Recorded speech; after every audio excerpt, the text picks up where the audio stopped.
माशाल्लाह सैलरी तो बहुत अच्छी है आपकी, मैं कह तो रही थी तुमसे। खुदा का खौफ करें पप्पू, बेचारी बिन बाप की बच्ची है, ऐसे किसी की भी हवाले कर देंगे आप? मतलब क्या बातें कर रहे हो?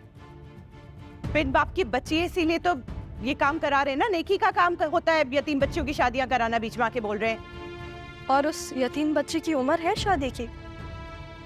मतलब मेरे समझ नहीं आ रहा कि आप लोग जबरदस्ती कैसे कर सकते हो उसके साथ? तुम कौन हो और तुम होती कौन हो हमारे मामलात में दखल देने वाली? बड़ों के मामलात में बच्चों का क्या काम? बच्ची नहीं हूं मैं, बल्कि एक बच्ची की माँ हूं मैं।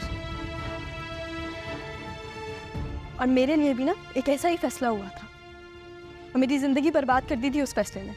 मैं एमन के लिए या फिर किसी और लड़की के लिए ऐसा फैसला नहीं होने दूंगी। तुम इन मामलात से दूर रहो, खुदा का वास्ता। इन सारे मामलात में ना इसका ज्यादा तजुर्बा है और बहुत बुरा वाला। जब उसकी माँ को कोई एतराज नहीं है तो तुम लोग कौन हो बीच में बोलने वाले? तुम बच्ची हो, बच्ची रहो। छोटी नहीं हूँ मैं राहिला आंटी, और अगर मैं छोटी थी तो फिर आप लोगों ने मेरी शादी क्यों करवाई?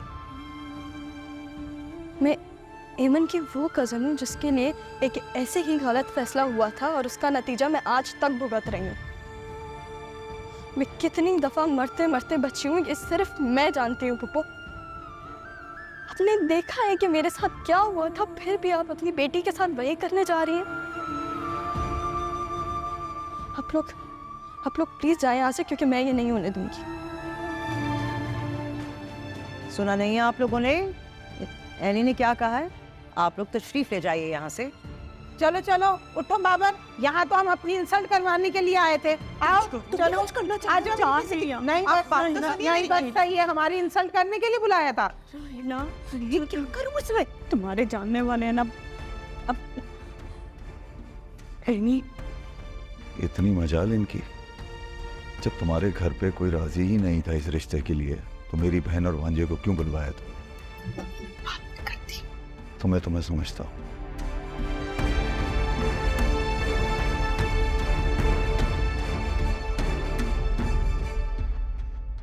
एनी अब खुश होगी तुम? ये सब तुम्हारी वजह से हुआ है। आने दो आजा भाई भाई को, तुम्हारी तो अच्छी तरह से शामत लगवाऊंगी मैं। अपना घर तो बसा लिया, मेरी बेटी के नसीब क्यों खोटे करने चली हो तुम? नसीब खोटे तो गलत फैसलों से होते हैं पप्पू। और अब्बा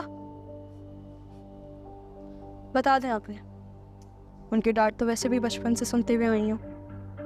पेमन के लिए एक और सही। अच्छा अभी मुझसे ये बातें यहाँ करने की नहीं है, चलो यहाँ से, इनको समझ भी नहीं आ रही। चलो। वैसे फहमी, जितनी अकल और समझ एनी में है ना, इस घर में हम बड़ों में भी नहीं है। वैसे तुम्हें शुक्रिया अदा करना चाहिए इसका। तुम्हारी बेटी की जिंदगी बचा ली उसने, बहुत बड़ी मुसीबत से निकाल लिया है। लेकिन शायद अभी तुम्हें इस बात का एहसास नहीं होगा, बहुत बाद में होगा।